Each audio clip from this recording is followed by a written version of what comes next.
입니다. 사도행전을 우리가 묵상해 가고 있습니다. 16장 이후부터는 사도 바울의 전도 여정이 사도행전의 주된 내용입니다. 이번에 사도행전을 함께 묵상해 가면서 저는 그런 묵상하는 내용이 있었는데요. 그 전도 여정이 우리의 인생과도 많이 닮아 있는 것 같아요. 한 곳에 머무르지 않고 계속 사도 바울이 이 도시에 있었다가 또 다음 도시로, 또 다음 도시로. 실은 별로 원치 않는데 문제가 생겨서 옮기는 경우도 많거든요. 여러 지명이 나오지만 계속 옮겨 다니는 그 여정을 보면서 세상 사람들도 그렇게 말을 합니다. 인생은 나그네 길, 정처 없이 다닌다. 그런데 우리는 나그네 길이라고 말하지 않습니다. 우리는 목적지가 분명합니다. 그래서 우리는 순례자라고 말할 수 있습니다. 우리는 분명한 목적지를 향하여 마치 출애굽한 이스라엘 백성이 가나안 땅을 향해 그 광야길을 걸어가기 시작한 것처럼 우리는 분명한 목적지를 향해서 달려가는 사람들인데, 그래서 정착하거나 안주하거나 머무르는 것이 아니라 계속 장소가 바뀌는데요. 사도행전 20장 우리 1절, 2절, 3절을 읽어보려고 하는데, 이게 이 사도 바울의 전도 여행의 어떤 한 가지의 정형된 어떤 내용입니다. 계속 소동이 있고 그 소동 때문에 원치 않지만 다른 도시로 이동을 해야 되고, 근데 이동하다 보면 원하는 계획이 있는데 또 계획대로 되지 않는 1, 2, 3절을 한번 같이 한번 읽어보겠습니다. 소동이 그친 뒤에 바울은 제자들을 불러오게 해서 그들을 격려한 뒤에 작별 인사를 하고 마케도니아로 떠나갔다. 바울은 그곳의 여러 지방을 거쳐가면서 여러 가지 말로 제자들을 격려하고 그리스에 이르렀다. 거기서 그는 석 달을 지냈다. 바울은 배로 시리아로 가려고 하는데 유대 사람들이 그를 해치려는 음모를 꾸몄으므로 그는 마케도니아를 거쳐서 돌아가기로 작정하였다. 계속 이렇게 떠나야 합니다. 원치 않아도 떠나야 합니다. 작별해야 합니다. 하나님은 처음 인간을 지으실 때부터 생육하고 번성하여 땅에 충만하라 하셨어요. 우리에게 그냥 거기서 살아라가 아니라 땅에 충만할 때까지. 예수님도 사도행전 1장 8절에서 예루살렘에만 있지 말고 땅끝까지 가라 하셨어요. 하나님은 계속 우리에게 뭔가 떠남을 이야기하시는데, 우리의 본성은요 사실은 정착하고 싶거든요. 여기에서 뭔가를 만들고 여기서 좀 편안하게, 여기서 좀 안주하면서 익숙한 곳에서, 그게 드러난 것이 창세기 11장의 바벨탑입니다. 하나님은 땅끝까지 가서 땅에 충만을 하시는데, 나 여기가 좋습니다. 여기서 내가 건물 높게 지어가지고 그 건물이 내 인생을 책임져주는 인생 살고 싶습니다. 하나님이 흩어버리시잖아요. 우리의 삶이 이 바울의 전도 여행과 같다라고 느끼는 것이, 우리의 삶은 원하든 원치 않든 우리 중에 아무도 이 2023년 8월 13일을 살아본 사람이 없습니다. 오늘 우리는 처음 마치 초행길을 떠나는 것처럼 오늘이라는 날을 시작했습니다. 그러다 보니 오늘이 두렵고 오늘이 낯설고 오늘에 대해서 여러 가지 염려가 생길 수밖에 없죠. 초행길을 떠나는 여행자의 마음이니까요. 그런데 그렇기 때문에 하나님 앞에 겸손하게 됩니다. 그렇기 때문에 하나님을 의지하게 됩니다. 처음 간 곳에는 내가 뭐 쌓아놓은 게 없잖아요. 하나님을 바라보게 하시는 것 같아요. 우리의 본성은 안주하고 싶은 마음, 그렇지 않은 불안한 마음. 우리는 태어나면서부터 죽음을 향해 달려가는 존재잖아요.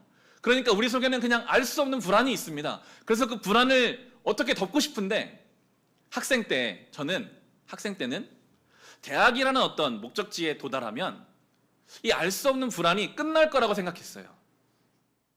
그런데 우리가 많은 사람이 경험하셨지만 거기에 도착해도 인생의 불안은 해결되지 않거든요.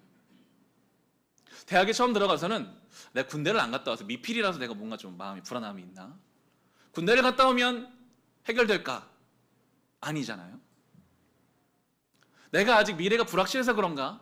신학교를 가고 목사가 되면 교회를 개척해서 우리 교회가 안정화가 되고 있고 결혼해서 가정을 이루었습니다. 우리가 생각하는 어떤 조건, 기준, 상황이 만들어지면 내 인생이 더 이상 불안하지 않을 거라는 생각을 하지만 그렇지가 않잖아요.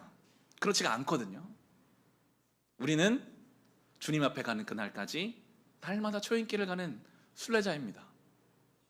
늘 처음 가는 도시고 여기에 좀 머무르고 싶어요. 이 평안함이 있었으면 좋겠어요. 그런데 오늘 나오지만 어떤 때는 석 달 만에 또 떠나야 돼요. 또 다른 문제가 갑자기 생겨요. 내 평안한 가정에, 내 인생에. 갑자기 어디가 아프고, 그럼 그 아픔이라는, 몸이 아픔이라는 새로운 환경에 또 살아야 됩니다.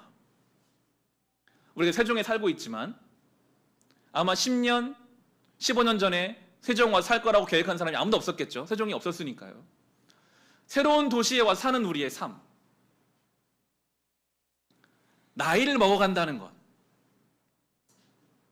저희 아내가 조금씩 노안이 온다고 하더라고요. 점점 이렇게 보는 거 있잖아요. 점점 멀리 보는. 나이가 들어간다는 새로운 환경에서 우리는 살아야 합니다. 이전과 같지가 않아요. 날마다 낯섭니다. 그런데 그럼 우리는 뭘 해야 되는가? 그렇게 낯선 도시로 보내시는 것은 하나님이 우리를 그렇게 하시는 것 같거든요. 거기서 겸손하라고, 거기서 하나님을 찾으라고. 그런데 사도 바울은 도시가 바뀌고 환경이 바뀌어도 그는 늘 똑같습니다. 늘 이방인을 향한 사명을 가진 사명자로 거기서 살아요. 고린도를 가든 에베소를 가든 어디를 가든 그는 똑같이 그 자리를 지켜가거든요. 우리가 그렇게 살아야 합니다. 20대, 30대, 50대, 60대 어느 나이대를 살든 어느 직업, 어느 자리, 어떤 건강 상태, 어떤 경제 상태에 있든 간에 그 환경에 관계없이, 환경은 하나님이 하시는 거니까 내가 그 자리에서 나는 어떻게 예수 믿는 자로 살 것인가, 복음을 아는 자로 살 것인가, 하나님을 믿는 자로 살 것인가. 그래서 우리는 그런 표현을 제가 종종 드리는데, 우리는 이 육신의 몸을 벗기까지 끝까지 현역 선수이고 현역 군인과 같습니다. 이 복음의 성도의 삶에는 은퇴가 없습니다. 세상적으로는 은퇴가 있을 수 있겠지만 우리는 끝까지 현역입니다. 그냥 현역도 아니고 하나님 나라의 국가대표로 하나님이 우리를 여기에 부르신 것 같아요. 세상을 바로 믿지 않는 사람이 엄청 더 많잖아요. 그 중에 소수의 사람으로 우리를 부르셨거든요. 제가 야구를 좋아하니까 좀 있으면 아시안 게임을 하는데 국가대표를 선발하려면 가장 선발할 때쯤에 잘하는 사람들이 뽑혀요. 다 거기에 들고 싶어서 열심히 준비를 합니다. 제일 잘하는 사람을 대표로 뽑으니까요. 근데 그에 비하면 저는 스스로 하나님 왜 나 같은 사람을 대표로 뽑으셨을까? 부족한 거 투성인데 하나님이 그런 우리를 뽑아주셨는데, 국가대표는 많은 보급을 받습니다. 그냥 운동만 하라고 다 책임져 주거든요. 우리가 정말 그 사명자로 내가 하나님 나라의 대표인 것을 인식하면서 현역 선수라는 마음으로 신앙에 매진하는 삶을 살아간다면 나머지 것들은요, 하나님이 보급해 주시고 책임져 주십니다. 그게 우리의 유익이죠. 저는 목사다 보니까 목사님들을 많이 이렇게 보게 되는데, 김동호 목사님이나 박영성 목사님 좋아하는데 다 이미 70이 넘으셔서 은퇴하셨어요. 교회적으로는 다 은퇴하신 분들이지만, 그렇지만 여전히 그 자리에서 목사로서, 설교자로서 사명을 감당하고 계시거든요. 사명을 감당하려고 그 길을 더 매진하니까 저는 하나님이 건강도 주시고, 김동호 목사님은 암투병도 하셨지만 다시 회복하게 하시고 뭔가 지혜를 주시고 더 깨끗한 정신을 주시는 것 같이 저는 느껴지더라고요. 보급을 하시는 거죠, 하나님이. 우리가 그 사명자의 의식으로 살아간다면 그 사명을 감당할 수 있도록 하나님이 우리를 도우실 것입니다. 세상적으로 나이가 돼서 은퇴를 해서 직업이 있고 없고 유무는 또 다른 문제입니다. 은퇴해서 할 수 있는 것이 없다라고 느껴지는 그때 우리는 또 뭔가를 할 수 있습니다. 하나님 앞에서. 때로 육아를 해야 되기 때문에 경력이 단절되는 부모님들이 계실 수 있습니다. 열심히 일하는 것을 내려놓고 이 아이를 위해 내 삶을 투자하는 그 시간, 마치 은퇴자처럼 그 시간이 무기력하게 느껴질 수가 있습니다. 세상적으로는 그럴 수 있어요. 하지만 우리는 사도 바울의 마음으로, 사명자의 마음으로 이 자리, 이 시간이 나에게는 사명의 자리다. 하나님이 그럼 그 자리에서 감당할 수 있는 지혜를 허락해 주시겠죠. 우리를 그렇게 부르셨으니까요. 그렇게 우리는 끝까지 현역 선수로 그런 자의식을 가지시면 하나님이 더 명예롭게 우리를 이끌어 주실 것입니다. 그런데 참 어려운 것이 우리가 읽었던 20장 3절을 보면 가고 싶은 경로가 있었어요. 그런데 방해가 있어요. 그래서 가고 싶은 대로 못 가고 빙 돌아갔다라는 표현이 나옵니다. 만약에 바울이 굉장히 계획적인 사람이었다면 힘들었을 수 있습니다. 아니, 내 계획은 지금 이 시간에 맞춰 이 경로로 여길 가야 되는데 나는 하나님을 위해 사는데 왜 하나님은 방해자가 생기게 하죠? 날 뺑 돌아가게 하실까? 우리에게는 돌아가는 것이 불편할 수도 있고 좌절이 될 수도 있고 시험거리 될 수도 있겠지만 하나님께는요, 좀 돌아가는 것은 아무 문제가 아닙니다. 오히려 돌아가는 시간을 통해 나를 만들어 가시죠. 만약에 제가 목사니까 목표를 세우는 거예요. 우리 교회가 몇 년까지, 교인 몇 명, 예산 얼마, 계획을 딱 세워놓고 그걸 위해서 그럼 세부 계획을 한 달에 몇 명씩 늘어야 되고 예산이 얼마가 늘어야 되고 그러려면 건물을 어떻게 세워야 되고 막 계획을 다 세워놓고 그걸 향해서 막 달려가고 숫자를 붙여놓고 기도하면서 뭔가 그렇게 달려가는 그 계획으로 제가 한다면 그것이 되고 안 되고 여부를 떠나서 그게 된다고 하나님께는 영광이고 안 되면 하나님이 역사하지 않으시는 그런 게 아니잖아요. 저는 그렇게 믿거든요.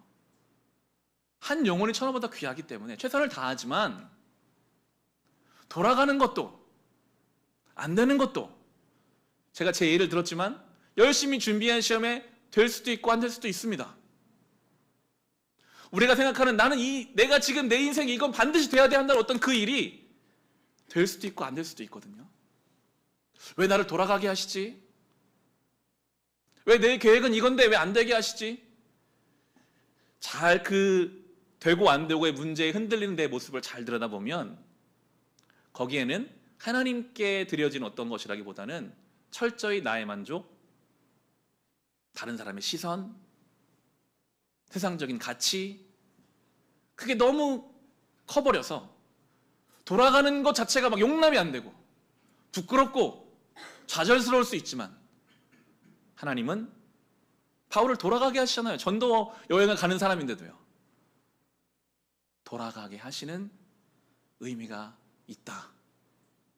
그렇게 믿는 게 그게 순례자입니다.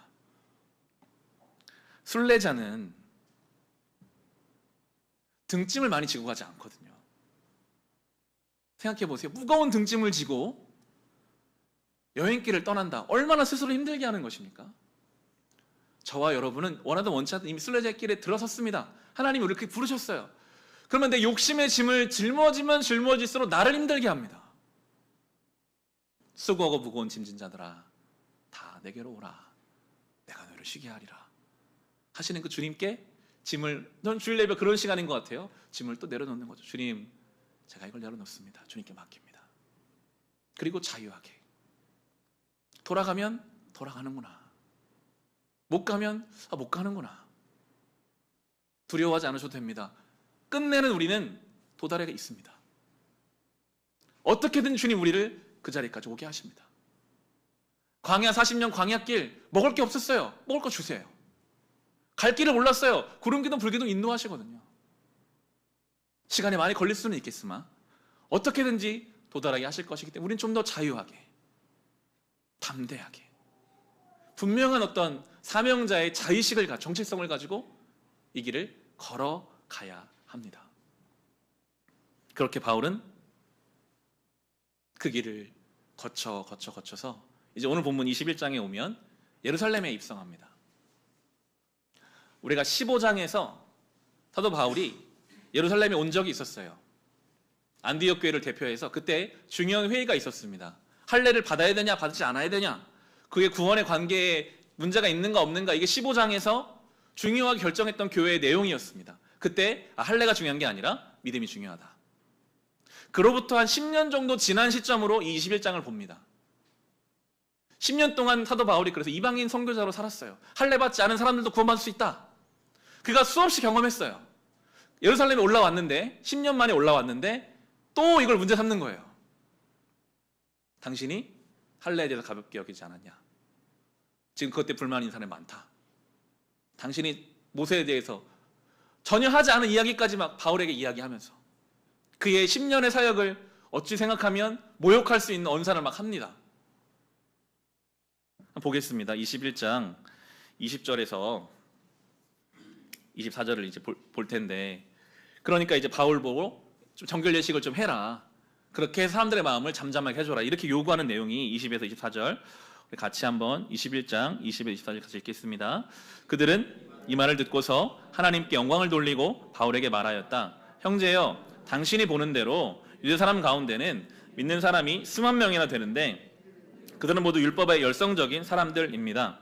그런데 그들이 당신을 두고 하는 말을 소문으로 듣기로는 당신이 이방 사람 가운데서 사는 모든 유대 사람에게 할례도 주지 않고 말고 유대 사람의 풍속도 지키지 말라고 하면서 모세를 배척하라고 가르친다는 것입니다.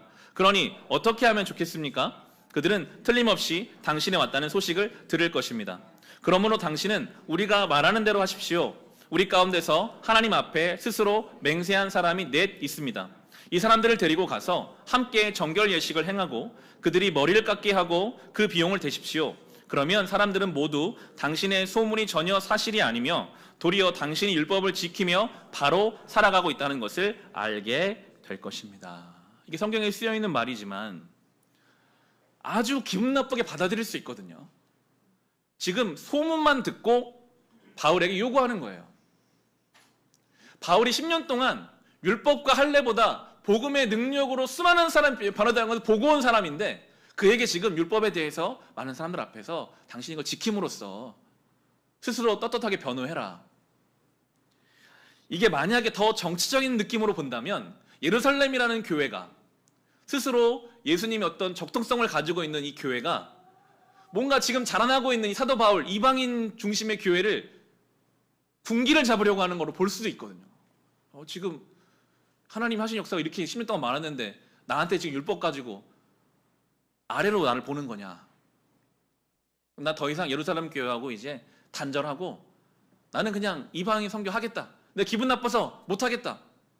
그렇게 갈 수도 있는 그 상황 속에 사도 바울은요 전혀 그런 내색을 안 합니다. 내가 그럼 그렇게 하겠습니다. 말도 안 해요. 그냥 같이 다음날 바로.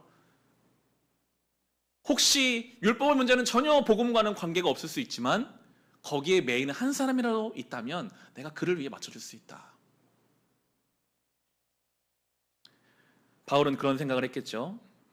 예수님은 박해자였던 나를 위해서 십자가에 죽으셨는데 내가 그거 못해줄까? 바울은 그게 너무 명확했습니다. 주님이 나를 위해 하신 걸 생각하면 내 자존심, 내 신념, 내 지난 커리어를 무시하러 했던 말들, 그런 게 아무것도 아니다.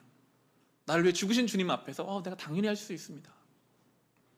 26절을 보시면요, 그래서 바울은 그 다음날, 바로 다음날입니다, 그대 사람을 데리고 가서 함께 정결 예식을 한 뒤에 성전으로 들어갔다.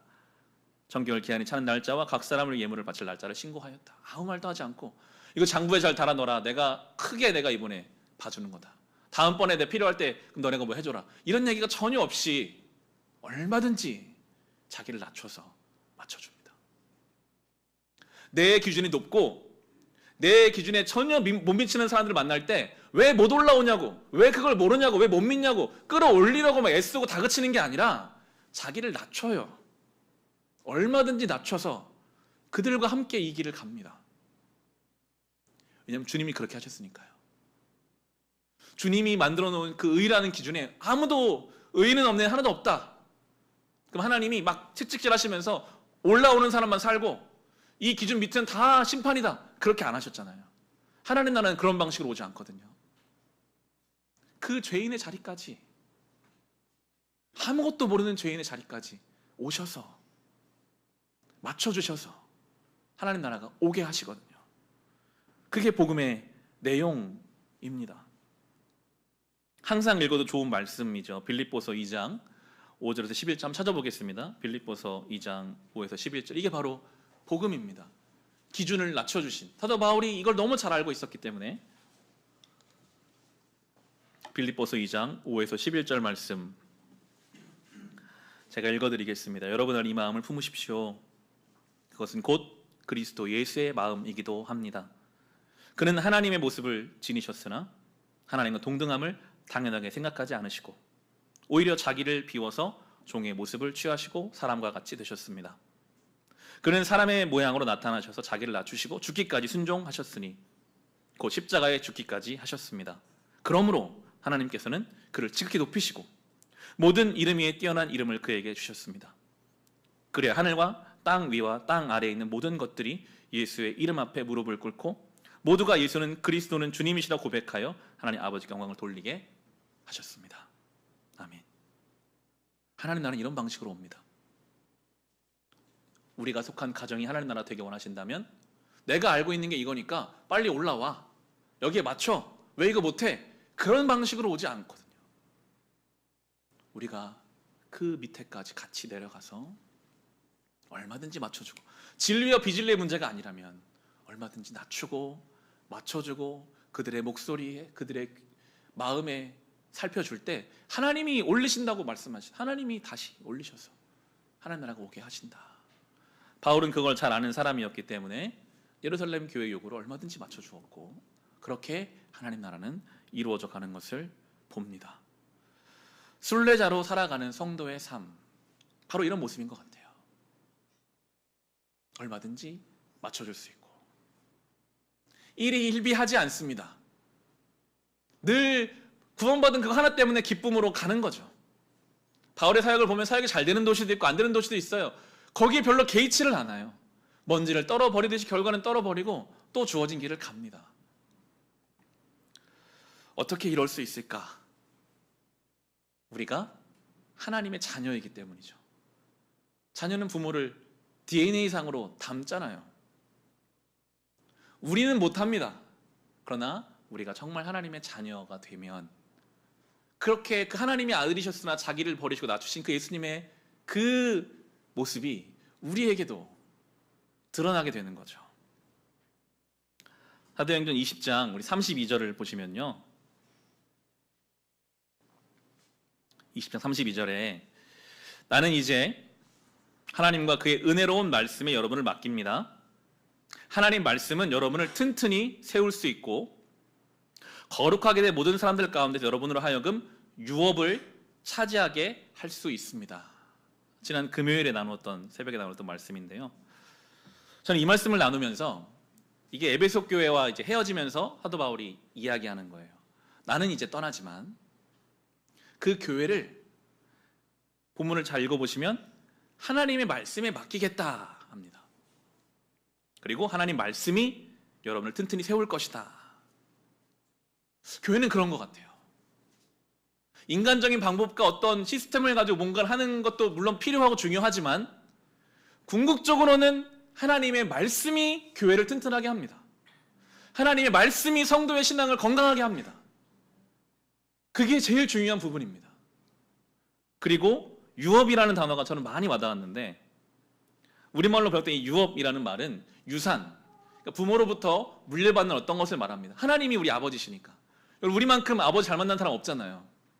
우리 하나님 아버지시니까. 얼마나 아버지 잘 만났습니까?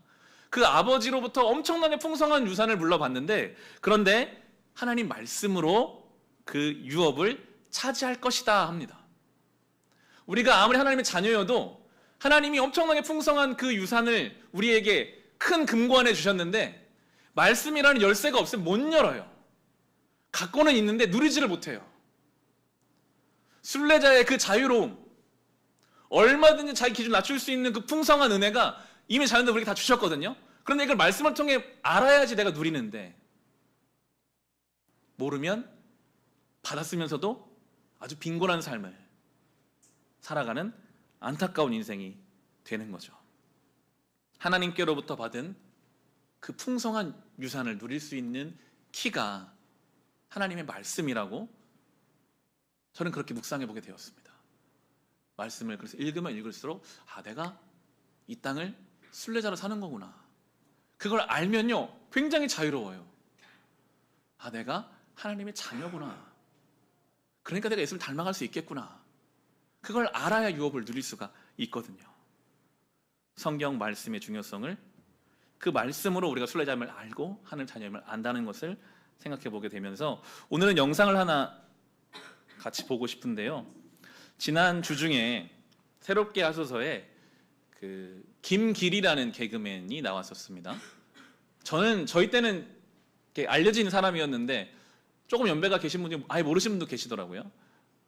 개그맨이고 지금도 연애 활동을 하고 있는데 이분이 모태신앙이지만 신앙생활 제대로 하지 않다가 이제 하나님 만나게 된 이야기를 3분짜리인데요. 짧게 보겠습니다. 제가 베이직 교회라는 곳을 자주 갔었어요. 등록을 하지 않았지만 그때는 막 돌아다닐 때니까. 그리고 거기 뭐 청담동 근처였으니까는 클럽에서 놀다 또 가고 그랬으니까. 클럽에서 놀다 온 거였어요 그때? 네. 그래서 그때 막 베이직 교회 갔는데 그 조정민 목사님, 조정민 목사님께서 한번 설교 말씀 때 그런 말을 하셨죠. 미안하지만은 성경을 읽지 않으면 크리스찬이 되기가 힘듭니다. 목사 설교 중에 너무 놀란 거예요. 내가 몇 년을 교회를 다녔는데 내가 아무리 막 살았고 어렸을 때 막 주일학교 선생님 멱살도 잡고 그랬었지만 그리고 내가 다닌 세월이 있는데 그리고 우리 어머니 기도가 있는데 어떻게 내가 크리스찬이 아니라는 얘기를 하실 수가 있지? 그래서 약간 반항심에 제가 성경을 읽기 시작한 거예요. 그래요? 2021년도에 반항심에 한번 이 약물 읽어보자.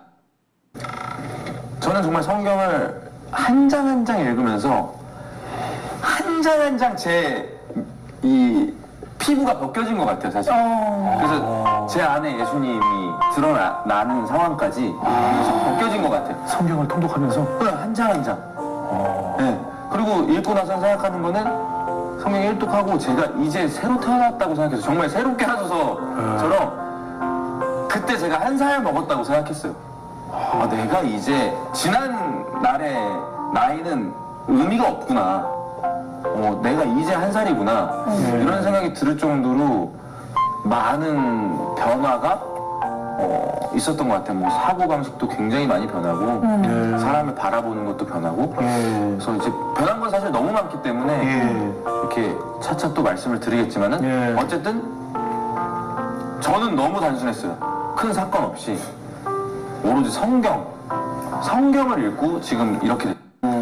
성경 재밌게 읽으려면 어떻게 읽어야 돼요? 진짜 진심으로 좀 알고 싶은데. 저는 성경이 확실한 거는 그렇게 뭐 재밌었다고 하면 좀 거짓말인 것 같아요. 그래서 저는 제가 놀라운 건 그거예요. 성경을 제가 아무 내용을 잘 모르겠는데 일독을 하고 이렇게 됐다라는 게 그래서 알고 모르고 재미있고 재미없고 보다 분명히 우리가 눈에 보이지 않는 하나님이 이 기름 부어주심이 있다라는 걸 제가 믿는 거죠. 그냥 읽기만 했는데 이해도 안 되고. 그래서 저는 성경이 아직도 이해 안 되는 부분이 나오면은 그게 더 재밌어요. 너무 기뻐요. 내가 모르는데 이 정도 기쁘면, 모르는데도 이 정도 변했으면 알면 얼마나 더 기쁠까. 그래서 모르는 게 나오면 저는 그게 오히려 더 기쁘지. 그래서 저는 그냥 읽으라는 얘기를 꼭 드리고 싶어요. 네, 여기까지입니다.